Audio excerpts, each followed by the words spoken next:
Thank you so much for trusting Spectrum News 13 at 5 o'clock on this Thursday. I'm Curtis McLeod. Here are your top stories right now in 90 seconds. First, the United States is going to cancel student visas for Chinese students. Now, that coming from a memo sent out by the State Department. It says this applies to those connected to the Chinese Communist Party or studying in critical fields. They also have plans to change criteria for future visa applications from China and Hong Kong.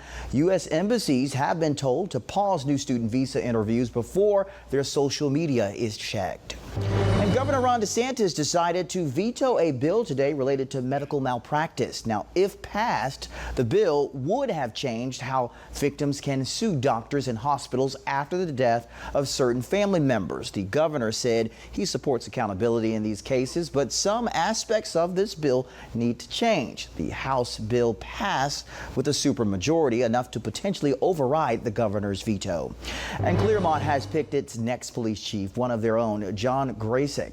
The former U.S. Marine joined the Clearmont Police Department as a patrol officer back in 2005, and he made his way up the ranks to serve as interim chief after the chief at the time, Charles Broadway, stepped down. Congrats to him. All right, now I want to go ahead and bring in dual certified meteorologist Mallory Nichols right now. Mallory, a look at Clearmont right now. Pretty ominous clouds out there.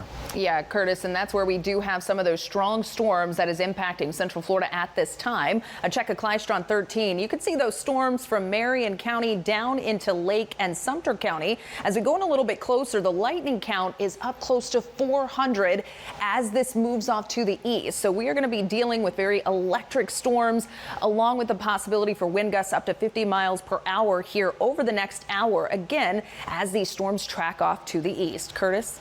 All right, Mallory, thank you so much. The future for one group of international students is unknown. Concerns are arising from immigration attorneys following a statement from Secretary of State Marco Rubio announcing the U.S. will revoke student visas for Chinese students. Spectrum News 13's Emma Delamo joins us live at the University of Central Florida this evening. And Emma, this isn't the first time in recent months we've seen the federal government target international visas.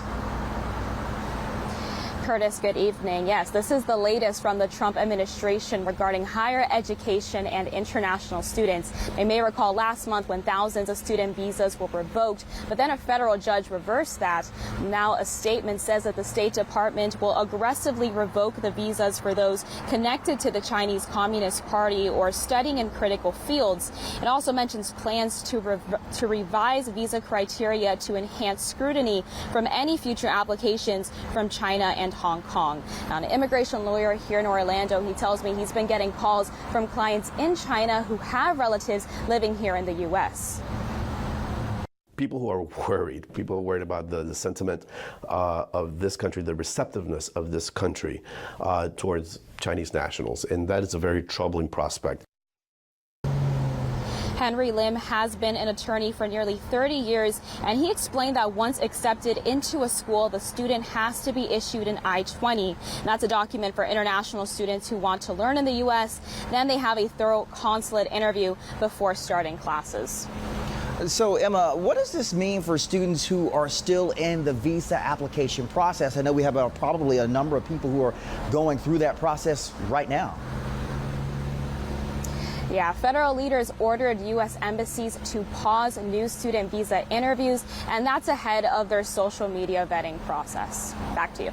All right, our Emma Delamo reporting live from UCF this evening. Thank you so much, Emma. The White House says Israel has accepted a new temporary ceasefire proposal with Hamas that was submitted by the U.S. An Israeli official says the proposal calls for the release of 10 living hostages and more than a dozen deceased hostages, as well as a 6-day pause in fighting. The proposal would allow hundreds of trucks with food and aid to enter Gaza. I can also confirm that those discussions are continuing, and we hope that a ceasefire in Gaza will take place so we can return all of the hostages home, and that's been a priority from this administration from the beginning. Now in Gaza, Israel says it will authorize 22 Jewish settlements in the occupied West Bank. Israeli officials say this aims to prevent the establishment of a Palestinian state that would endanger Israel.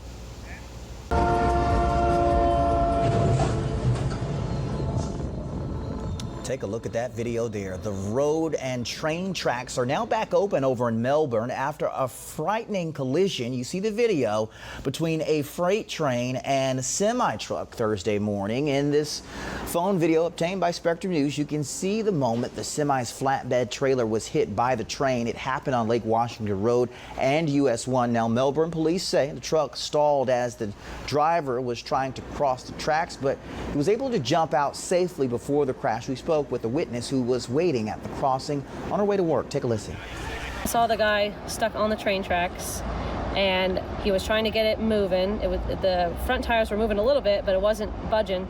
And then a car tried to come behind him, and then it saw that he wasn't going anywhere, so they changed direction. And then not even a minute later, the train levers came down, and that was that.